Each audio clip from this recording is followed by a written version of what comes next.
Alors bonjour à toutes et à tous. Alors aujourd'hui, j'ai envie de vous parler des fluctuations énergétiques dans la relation de flamme jumelle. Avant la rencontre, comme vous le savez,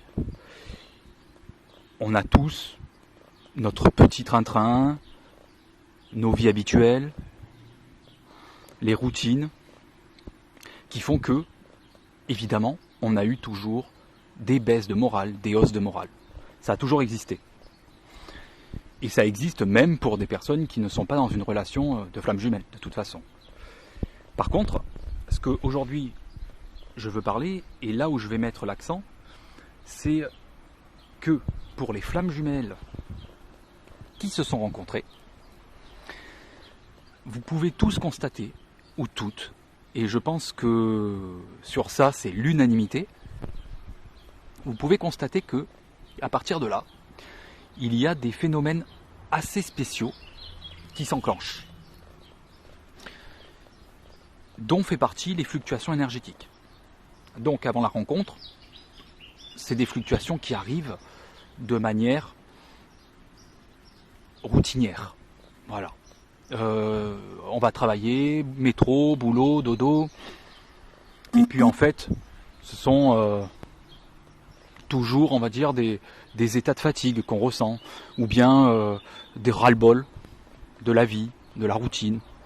C'est pour ça qu'il y a ce type de fluctuations, mais elles sont expliquées. Elles sont toujours expliquées par quelque chose, une situation ou autre. Sauf que, avec la flamme jumelle, avec la période d'après-rencontre,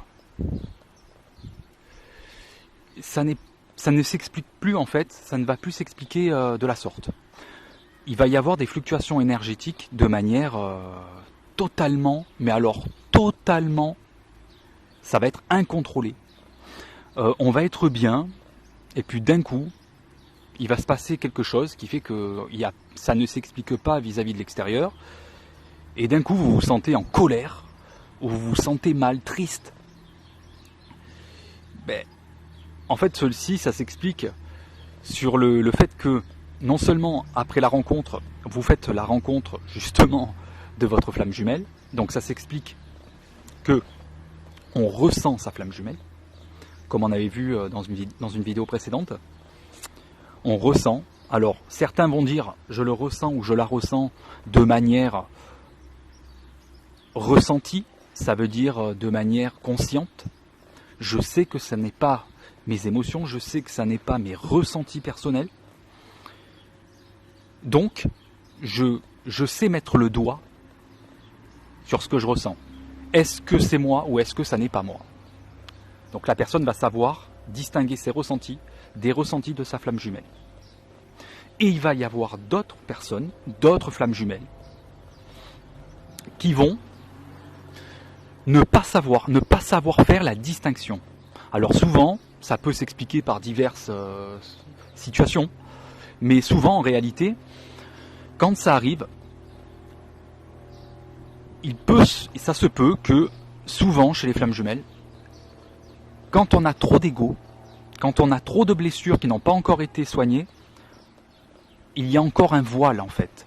Et c'est à partir de là où on n'est pas capable de dire si c'est nos ressentis ou si c'est les ressentis de notre autre. À partir du moment où vous aurez fait un travail suffisamment en profondeur, et bien à partir de là, il y a comme le voile qui disparaît petit à petit, et vous allez pouvoir dire ce que vous ressentez. Est-ce que ça m'appartient? Est-ce que ça ne m'appartient pas? Et en l'occurrence, que ça appartient à ma flamme jumelle. Au plus on avance dans la relation de flamme jumelle, et au plus on apprend à se connaître. Et là, je pense que c'est la clé. Le mot-clé, pour pouvoir faire la distinction entre nos ressentis et les ressentis de l'autre, c'est de se connaître soi. La clé, elle est là.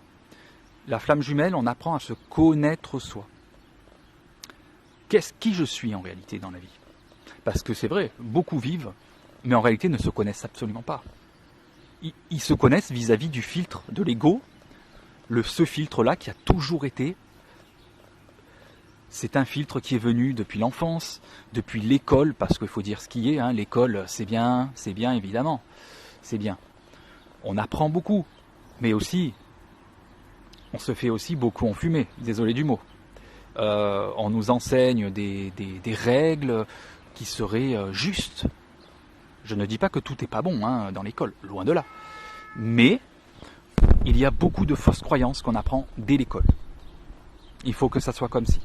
Il faut que ça soit comme ça. Il faut que ça soit comme ça. Il faut faire ceci. Il faut aller là. En fait, on a un parcours tout tracé. Hein. Notre vie, ça y est. Hein. À l'école, elle doit être comme ça, comme ça, comme ça, comme ça. D'ailleurs, c'est très chaser. Hein. Si vous êtes chaser, vous voyez de quoi je veux parler. Je rigole, c'est parce que je le suis encore, malgré le travail. Je le suis moins qu'au début du parcours. Mais il y a encore du travail. Hein. Il faut être conscient, hein, je veux dire, sur ce fait-là. Maintenant, une fois qu'on a mis le doigt sur nos ressentis, à partir de là, on comprend de suite qu'on a beaucoup de ressentis qui appartiennent à notre flamme jumelle. Voilà.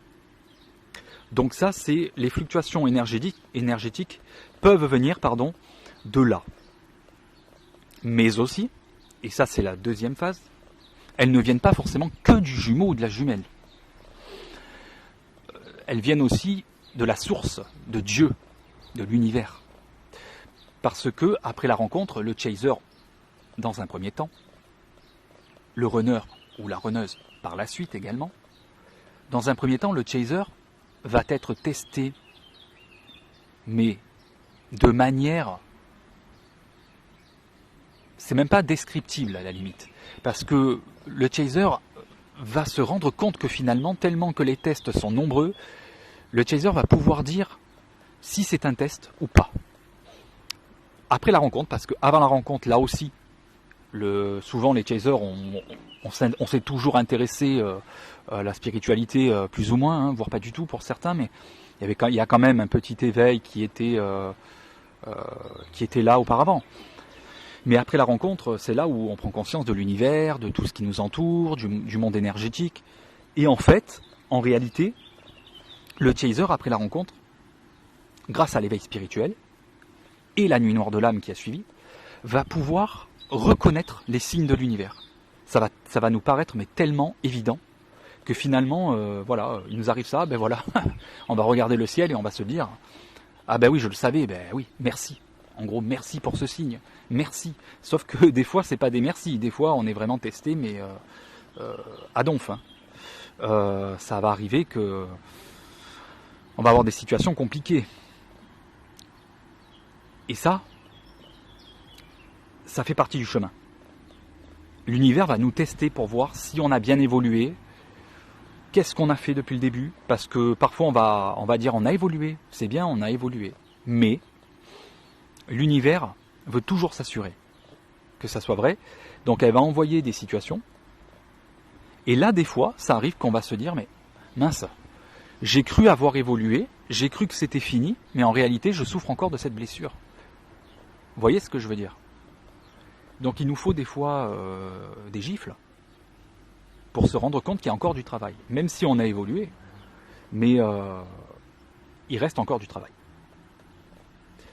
Donc voilà, ça c'est les deux cas de fluctuation énergétique. Donc, on va dire les signes et les tests de l'univers et les ressentis qui sont dus à sa flamme jumelle.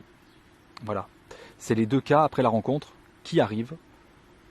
Et donc, c'est quelque chose de flagrant entre l'avant-rencontre et l'après-rencontre. Les fluctuations énergétiques sont visibles. Le chaser va pouvoir dire qu'est-ce qui a changé après la rencontre. Ben, les fluctuations énergétiques vont venir parmi les situations les plus fréquentes du chaser. En tout cas, moi, c'est comme ça que ça s'est présenté. J'ai pris conscience de la source divine, de Dieu, de tout ce qui nous entoure. J'ai pris conscience des fluctuations que je ne voyais pas avant, puisque évidemment après la rencontre, beaucoup après la rencontre, hein, on va pouvoir mettre le doigt sur les énergies de la Lune, on va tout ressentir, tout sera tout, mais alors vraiment, tout sera quintuplé dans nos ressentis.